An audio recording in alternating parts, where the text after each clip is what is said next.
నమస్కారం. ఘంటారావానికి స్వాగతం. ముందుగా ప్రధాన అంశాలు. ధరణి భూభారతి కుంభకోణం కేసులో కీలక పరిణామం. 15 మంది అరెస్ట్, పరారీలో ఉన్న మరో 9 మంది నిందితులు.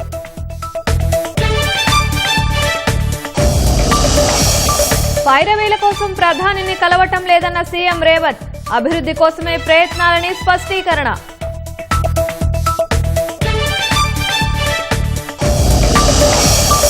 జనాఖా కోరాట సదర్మట్ బ్యారేజీ ప్రారంభించిన రేవంత్. ఉమ్మడి ఆదిలాబాద్ లో పలు ప్రగతి పనులకు శ్రీకారం.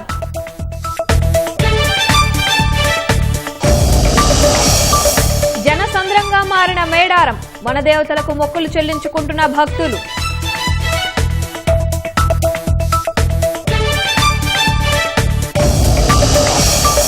బీఎంసీ మున్సిపల్ ఎన్నికల ఫలితాల్లో కాషాయ హవా. కలిసి పోటీ చేసిన ప్రభావం చూపని ఠాక్రే సోదరులు.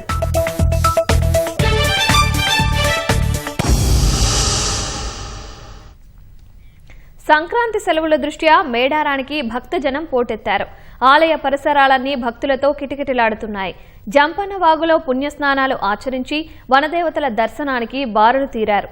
చీర, సారే, బంగారంతో గద్దెల వద్ద వనదేవతలకు మొక్కులు చెల్లించుకుంటున్నారు.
మైక్ పైన దగ్గర ఉన్నాడు.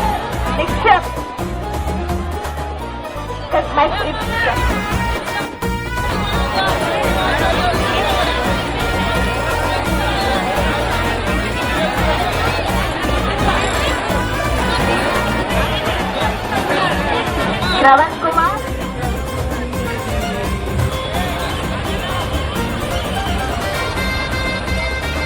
ఇంకో అబ్బాయి, ఇద్దరు అబ్బాయిలు ఇక్కడ ఉన్నారు.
భక్తులకు సహకరించండి. మొక్కుబడి పూజైన భక్తులు త్వరగా ముందుకు కదలాలండి. మొక్కుబడి దర్శన పూజైన భక్తులు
ఉమ్మడి ఆదిలాబాద్ జిల్లాను పాలమూరు జిల్లా తరహాలో అభివృద్ధి చేస్తామని ముఖ్యమంత్రి రేవంత్ రెడ్డి తెలిపారు. గత బీఆర్ఎస్ ప్రభుత్వం ఉమ్మడి ఆదిలాబాద్ జిల్లాను నిర్లక్ష్యం చేసిందన్న రేవంత్ రెడ్డి అందుకే చనాక కోరాట సదర్మట్ బ్యారేజీలను పూర్తి చేయలేదన్నారు. ఆదిలాబాద్ జిల్లాకు యూనివర్సిటీ మంజూరు చేయాలని గత కొంతకాలంగా డిమాండ్ ఉందని, బాసర కేంద్రంగా విశ్వవిద్యాలయాన్ని ఏర్పాటు చేస్తామని సీఎం హామీ ఇచ్చారు. గత ప్రభుత్వం కేంద్రంతో సఖ్యతగా లేకపోవడం వల్ల రాష్ట్రానికి నిధులు తీసుకురాలేకపోయారని సీఎం విమర్శించారు. పురపాలక ఎన్నికల్లో ప్రజాప్రభుత్వం కలిసి పనిచేసే వారిని ఎన్నుకోవాలని సీఎం సూచించారు. ఆదిలాబాద్ జిల్లాలో యూనివర్సిటీ మంజూరు చేయాలని నిర్ణయం తీసుకున్న నాయకులు ఎవరికి వాళ్ళ ప్రాంతానికి కావాలని వాళ్ళు ప్రత్యేకమైన వినతులు ఇస్తున్నారు. తప్పు లేదు, వాళ్ళు అడగడాన్ని తప్పు పట్టను. వాళ్ళ ప్రాంతానికి యూనివర్సిటీ వస్తే అభివృద్ధి జరుగుతుందని వాళ్ళందరూ ఆశించడాన్ని కూడా నేను ఈరోజు అర్థం చేసుకోగలను. కానీ ఆదిలాబాదు జిల్లాకు ఈ వేదిక మీద నుంచి నేను ప్రకటన చేస్తున్నా, యూనివర్సిటీ మంజూరు అవుతుంది. బాసర IIITలో యూనివర్సిటీని ప్రారంభించుకుందాం. బాసరకు ఒక ప్రత్యేకత ఉంది, చదువుల తల్లి బాసర మందిరం. కానీ ఈరోజు యూనివర్సిటీని కూడా అక్కడ ప్రారంభించుకొని అవసరమైన అభివృద్ధి కార్యక్రమాలను తీసుకొని ముందుకు వెళ్దాం. ఇన్ఛార్జి మంత్రివర్యులు జూపల్లి కృష్ణారావు గారికి నేను సూచన చేస్తున్నా, బాసర IIITలోనే యూనివర్సిటీని ప్రారంభించుకోవడానికి అవసరమైన ఏర్పాట్లు, దానికి సంబంధించిన ప్రణాళికలను సిద్ధం చేయండి. ఈ నిర్ణయం జిల్లా ప్రజలందరికీ సంతోషాన్ని ఇస్తుంది. అభివృద్ధి చేస్తుంటే చేతనైతే నీ అనుభవంతో ఆశీర్వదించు, నీ అనుభవాన్ని ఉపయోగించి మాకు సూచనలు చేయి. ఒకవేళ ఏది నీకు ఇష్టం లేకపోతే మౌనంగా ఫామ్ హౌస్లోనే పడుకో, మేము వద్దంటలేం. కానీ వెనకటికి పురాణాలలో మనం చూసినాం, శుక్రాచార్యుని శిష్యులు మారీచుడు, సుబాహుడు అని రాక్షసులు ఉండేటోళ్ళు. దేవతలు యజ్ఞాలు యాగాలు చేస్తే శుక్రాచార్యుడి సూచనతోని మారీచుడు, సుబాహుడు వచ్చి ఆ యాగాలను యజ్ఞాలను భగ్నం చేసేటోళ్ళు. లాస్ట్కి ఏమైందే, రాముడి చేతిలో సచ్చింది. ఇవాళ కూడా శుక్రాచార్యుడు ఫామ్ హౌస్లు ఉండు, ఓ మారీచుడు, ఓ సుబాహుడు అసెంబ్లీకి వచ్చి అడ్డం పడుతున్నారు బావా బామ్మార్దుల ముసుగులో. చివరికి రాజకీయంగా మీకు సమాధి అవుతుంది తప్ప ఇందులో మీకు వచ్చేది ఏమీ లేదు. మొన్న జరిగిన సర్పంచ్ ఎన్నికల్లో విలక్షణమైన తీర్పు ప్రజలు ఇచ్చిండ్రు. 66% ఆశీర్వదించి నెంబర్ 1గా నిలబెట్టిండ్రు. రాబోయే మున్సిపల్ ఎన్నికల్లో కూడా నా సూచన, మంచి వాళ్ళని గెలిపించండి, మంత్రులతోని పనులు చేయించుకునేటోళ్ళని గెలిపించండి, ఊరి సమస్యల్ని బస్తీ సమస్యల్ని అవగాహన ఉన్నోళ్ళని గెలిపించండి. 10 రూపాయలకు మనం ఓటేస్తే 100 రూపాయలు వాడు కొల్లగొడతాడు. అందుకే మనమంటే ఇష్టపడేటోడు, మన సమస్యల్ని పరిష్కరించటోని గెలిపించండి. నేను వాళ్ళని గెలిపించండి వీళ్ళని గెలిపించండి అని అనట్లేదు. ప్రజల ప్రభుత్వంతో కలిసి పనిచేసేటోళ్ళని గెలిపిస్తే మన ప్రాంత సమస్యలు పరిష్కారం అవుతాయి.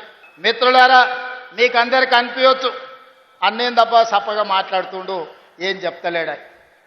నేను ఓడిపోయిన వాళ్ళ గురించి, పడిపోయిన వాళ్ళ గురించి మాట్లాడదలుచుకోలే. నిర్ణయం తీసుకున్నాను.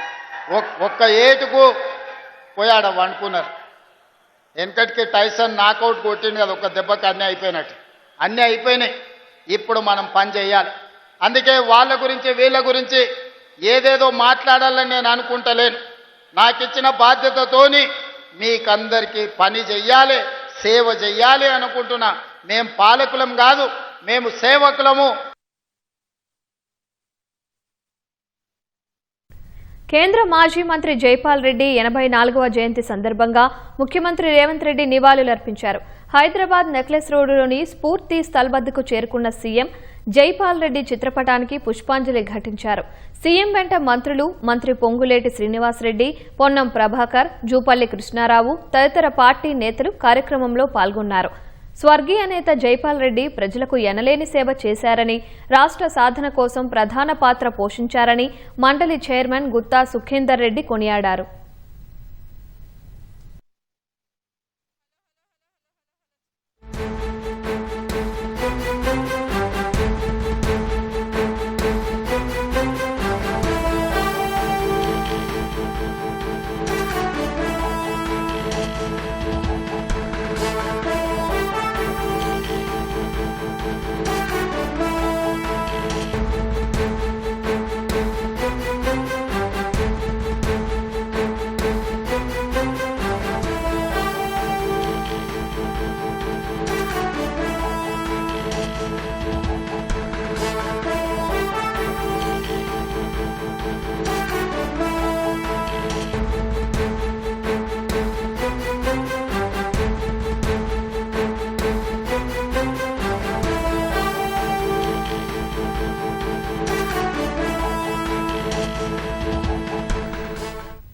గతేడాది డిసెంబర్ 23 నుంచి తనపై ఆన్లైన్ వేధింపులు పెరిగాయని నటి అనసూయ ఫిర్యాదు చేశారు.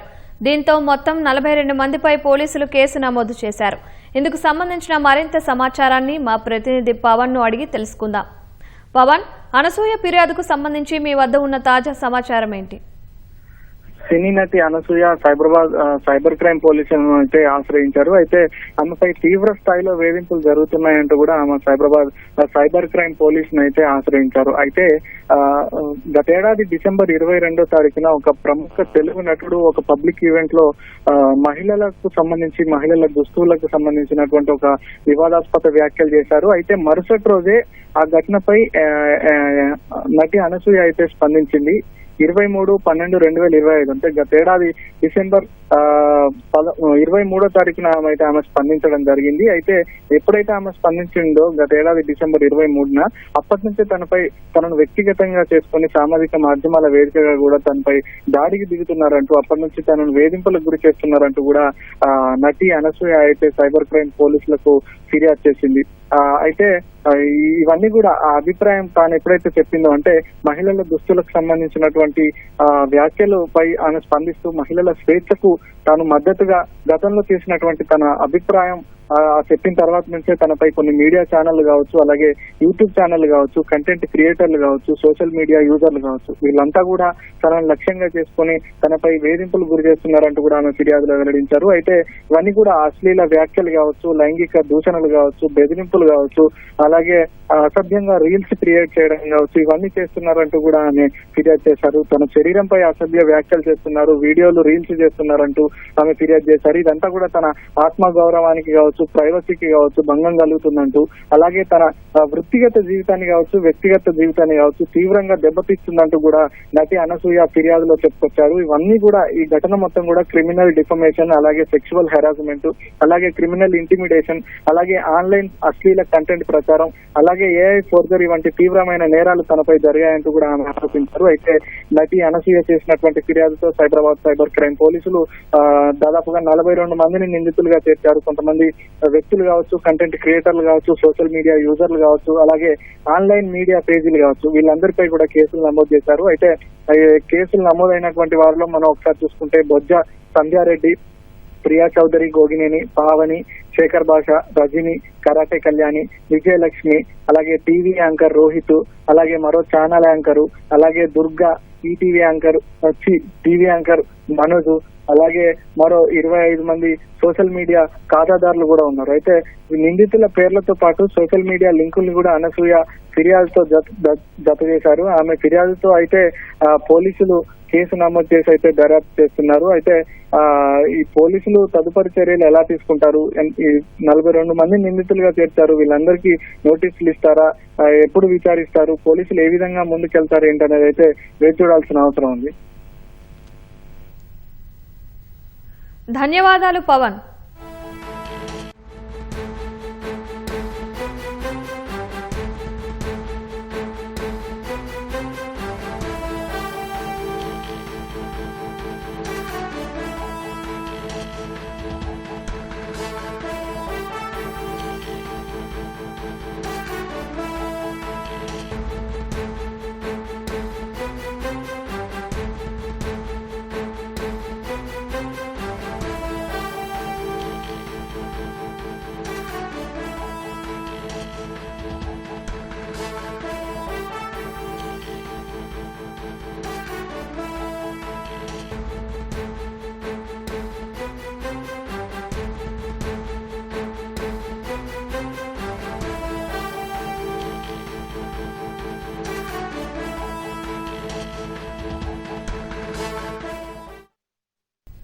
సికింద్రాబాద్ పరేడ్ గ్రౌండ్స్ వద్ద హాట్ ఎయిర్ బెలూన్ షో ప్రారంభమైంది. ఇప్పుడు ప్రత్యక్ష ప్రసారం ద్వారా చూద్దాం.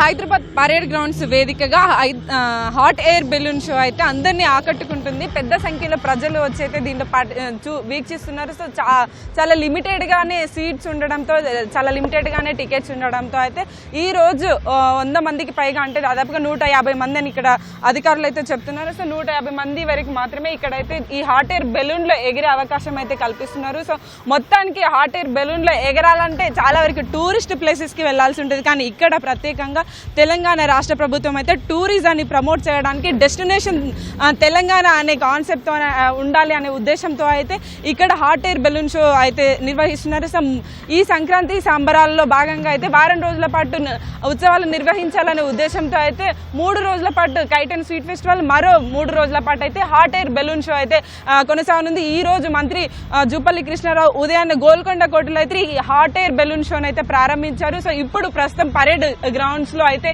ఇది కొనసాగుతుందని చెప్పవచ్చు. సో ఈ 3 రోజుల పాటు కూడా ఇక్కడైతే కొనసాగుతుంది. సో వేల సంఖ్యలో వచ్చి అయితే ప్రజలు దీన్ని వీక్షిస్తున్నారు. సో దీన్ని కేవలం అంటే గోల్కొండ కోటలో ఒక 10 కిలోమీటర్ల మేర వెళ్లే అవకాశం ఉంటే ఇక్కడ మాత్రం పరేడ్ గ్రౌండ్స్ లో మాత్రం కొంత ఎత్తు, ఒక 50 అడుగుల ఎత్తులోనే తీసుకెళ్లి మళ్ళీ కిందికి దించేస్తున్నారు. సో మొత్తానికైతే ఈ విశేష స్పందన అయితే ఇక్కడ దీనికైతే వస్తుందని చెప్పొచ్చు. ఇక్కడ కొంతమంది విజిటర్స్ ఉన్నారు.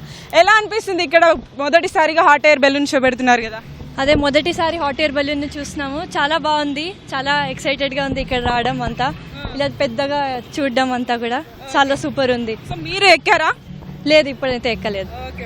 మీకు ఎలా అనిపిస్తుంది? ఎక్కడి నుంచి వచ్చారు? మేము బొలారం నుంచి వచ్చాము. చాలా ఎక్సైటింగ్ గా ఉంది, ఫస్ట్ టైం కదా. సో ఇంత పెద్ద hot air balloon, so nice experience.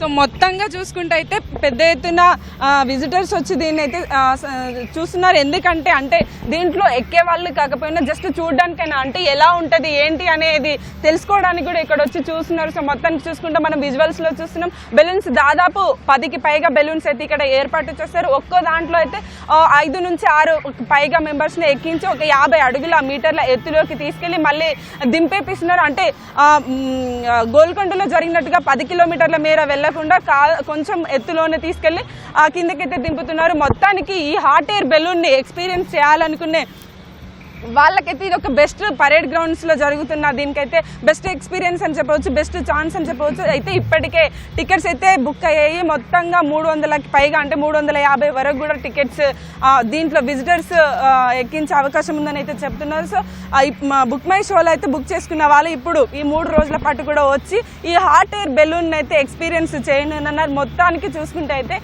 So ఇక్కడ పార్టిసిపేట్స్ తో పాటుగా ఇక్కడ చూసే వారి సంఖ్య కూడా ఎక్కువ సంఖ్యలో ఉంది. సో 3 రోజుల పాటు అయితే చాలా ఘనంగా అయితే ఈ హాట్ ఎయిర్ బెలూన్ షో అయితే కొనసాగనుంది. సో రేపు కూడా మరింత రద్దీ పెరిగే అవకాశం అయితే ఇక్కడ కనిపిస్తుంది. మొత్తానికి చూసుకుంటే తెలంగాణ ప్రభుత్వం ఎంతో విశిష్టంగా ప్రారంభించిన హాట్ ఎయిర్ బెలూన్ షో అయితే దానికి విశేష స్పందన వస్తుందని చెప్పవచ్చు. ఇది ఇక్కడ తాజా సమాచారం. Vote studio.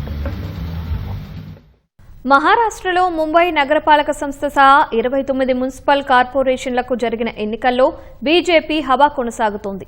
ముంబైలో ఠాక్రే సోదరుడు కలిసి పోటీ చేసినా పెద్దగా ప్రభావం చూపలేకపోయారు. పూణె, పింప్రి చించ్వాడ్లో ఎన్సీపీ, ఎస్పీ పార్టీలు పొత్తు పెట్టుకుని బరిలో నిలిచినా బీజేపీని నిలువరించలేకపోయాయి. నాగ్పూర్లో బీజేపీ దూసుకుపోతుండగా లాతూర్ నగరపాలక సంస్థను కాంగ్రెస్ కైవసం చేసుకుంది. ముంబై నగరపాలక సంస్థ ఎన్నికల్లో బీజేపీ, శివసేన కూటమి ముందంజలో ఉంది. 227 వార్డులకు గాను 121 చోట్ల కూటమికి చెందిన అభ్యర్థులు లీడ్లో ఉన్నారు.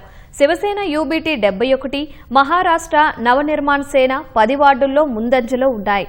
కాంగ్రెస్ 14 చోట్ల ముందంజలో ఉండగా ఎన్సీపీ ఇంకా ఖాతా తెరవలేదు. 1997 నుంచి 2022 వరకు బీఎంసీపై శివసేన ఆధిపత్యం చెలాయించింది.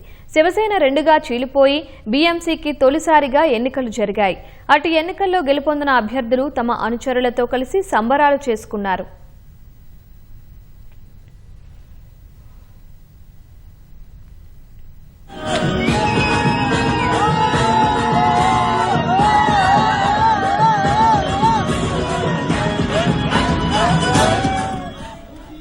మరఠ్వాడాలోని మున్సిపల్ కార్పొరేషన్లలో కూడా బీజేపీ హవా కొనసాగుతోంది. ఛత్రపతి సంభాజీనగర్, జల్నా, నాందేడ్లో కాషాయ పార్టీ ఆధిక్యంలో ఉండగా లాతూర్ను కాంగ్రెస్ కైవసం చేసుకుంది. ఛత్రపతి సంభాజీనగర్లో 115 వార్డులకు గాను బీజేపీ, శివసేనకు చెందిన అభ్యర్థులు 70 చోట్ల ఆధిక్యంలో ఉండగా ఎంఐఎం 24 స్థానాల్లో ముందంజలో ఉంది. జల్నాలో 65 వార్డులకు గాను బీజేపీ, శివసేన కూటమి 53 స్థానాల్లో, కాంగ్రెస్ 9 చోట్ల లీడ్లో ఉన్నారు. లాతూర్లో 70 వార్డులకు గాను కాంగ్రెస్ 43 చోట్ల గెలిచింది. బీజేపీ 22 వార్డుల్లో గెలిచి 2వ స్థానానికి పరిమితమైంది. నాందేడ్లోని 80 వార్డుల్లో బీజేపీ, శివసేన కూటమి 53 చోట్ల ముందంజలో ఉంది. పూణే పింప్రి చించ్వాడ్లో పవార్ కుటుంబాలు కలిసి పోటీ చేసినా బీజేపీని విలువరించలేకపోయాయి. పూణేలో మొత్తం 165 వార్డులకు గాను బీజేపీ 29 చోట్ల గెలిచి 43 వార్డుల్లో ముందంజలో ఉంది. ఎన్సీపీ, ఎన్సీపీ-ఎస్పీ పార్టీలు 5 చోట్ల గెలుపొందాయి. పింప్రి చించ్వాడ్లో 128 వార్డులకు గాను బీజేపీ 81 చోట్ల లీడ్లో ఉంది.